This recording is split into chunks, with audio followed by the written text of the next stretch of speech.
जी आज हमने श्रीमान अध्यक्ष महोदय जी मानवाधिकार सहकार ट्रस्ट जिला नरसिंहपुर के माध्यम से सहयोग के लिए ज्ञापन दिया है, जिसमें हमने जनपद मैदान के दुकानदारों की समस्याओं से अवगत कराया है।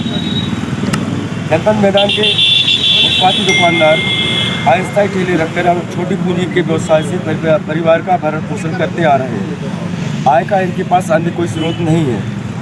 श्रीमान जी, शासन प्रशासन के द्वारा दुकानें निर्माण की कार्य योजना केवल पूंजीपतियों के लिए बनती है।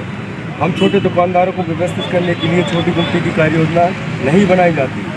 हम छोटे दुकानदारों को अतिक्रमण के नाम पर बेदखल कर बर्बाद कर दिए जाने की कार्रवाई की जाती है। हम छोटे दुकानदारों को भी मौलिक अधिकार है कि हमें व्यवस्थित कर भयमुक्त वातावरण में अस्थायी रोजगार स्थल मिले, जिससे गरीब दुकानदारों की जीविका परिवार के साथ चलती रहे। हम छोटे दुकानदारों की मजबूरी है कि हमारे पास मोटे ही रकम नहीं है, जिससे हम लोग भी पूंजीपतियों की तरह रोजगार स्थल लीज पर ले सकें। हम जहां भी धंधा करेंगे वह स्थल शासकीय ही होगा।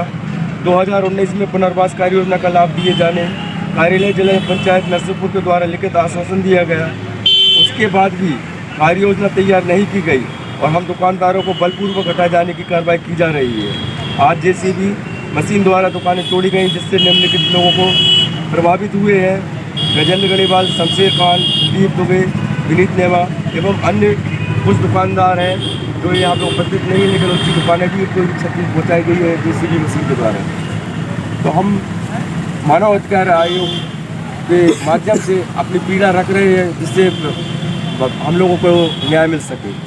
बिल्कुल निश्चित ही आपकी समस्या को बता सब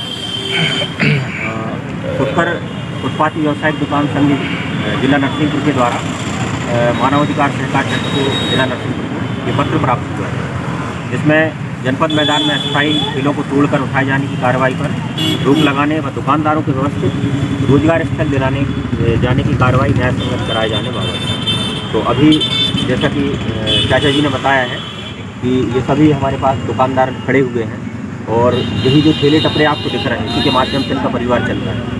तो क्योंकि इन्होंने मानवाधिकार सहकार ट्रस्ट के पास गुहार लगाई है, हम निश्चित ही इनको न्याय दिलाने के लिए बिल्कुल तत्पर हैं और आप निश्चित हैं। आपका नाम? अनिल गुप्ता जी। आप ये अभी जो दुकानें हटाए जाने का बोल रहे हैं, तो इसके लिए आप क्या कुछ बताएंगे?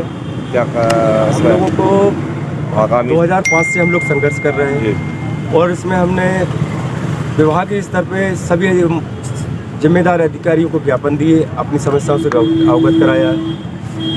फिर 2019 में हम लोगों को आश्वासन मिला जिला पंचायत अधिकारी के द्वारा लिखित आश्वासन की पुनर्वास कार्य योजना तैयार करके आपको लाभ दिया जाएगा, तब तक आप लोगों को नहीं हटाया जाएगा। फिर हम लोग अपनी व्यवस्थाओं को लेके हाई कोर्ट गए। हाई कोर्ट से आदेश हुए कि दुकानदारों की समस्याओं का निराकरण 60 दिन के अंदर की जाए और न्यायालय को अवगत कराया जाए। लेकिन इन्होंने 60 दिन तक ना ही कोई हम लोगों को इस समस्या का निराकरण किया और ना ही न्यायालय में अपना पक्ष रखा। फिर हम लोगों ने अपील की कि इन्होंने कोर्ट के आदेश की अवहेलना की है, तो उसके बाद इन्होंने वहाँ पे अपना जवाब पेश किया और हम लोगों को इस बात की जानकारी मिली है अपने 181 से हमारे पास कॉल आया था कि उन्होंने इस प्रकार का लिख के दिया है कि उन्होंने लिख के दिया कि इस संदर्भ में दुकानदारों की समस्या का निराकरण नहीं किया जा सकता। जब हम लोग दुकानदारों की समस्या का निराकरण नहीं किया जा सकता तो सीओ साहब ने हम लोगों को लिखित आश्वासन क्यों दिया? ये हम लोगों के साथ वादा खिलाफी हुई, जो कि न्याय संगत नहीं है। और जब कार्य योजना आपने तैयार नहीं की तो हम लोगों को हटाए जाने का अधिकार भी नहीं आपके पास बचा। आपको इस संदर्भ में नोटिस दिया गया है क्या? हम लोगों को इस संदर्भ में किसी प्रकार का कोई नोटिस नहीं है कि केवल मौखिक आदेश जारी हो रहे हैं और आके जेसीबी अचानक खड़ी हो जाती है और तोड़फोड़ मचा देती है। एक कहना चाहिए लाइसेंसधारी गुंडागर्दी। अभी कितने लोगों की दुकानें अलग की हैं? अभी थोड़ी है 7-8 दुकानें तोड़फोड़ दी गई हैं, जिससे 4 को तो इतनी क्षति पहुंचा दी कि वो किसी काम के नहीं बचे और कुछ को आंशिक क्षति हुई है। लेकिन हम चाहते हैं कि प्रशासन के द्वारा जो किसके आदेश से जेसीबी मशीन के द्वारा तो ठेले तोड़े जाने की कार्रवाई हो रही है, ठेले उठाए जाने की कार्रवाई हो रही है।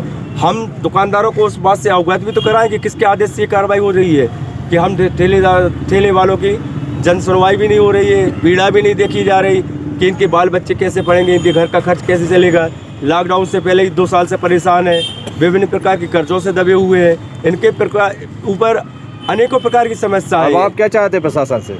हम प्रशासन से चाहते हैं कि अब हम लोगों की जहाँ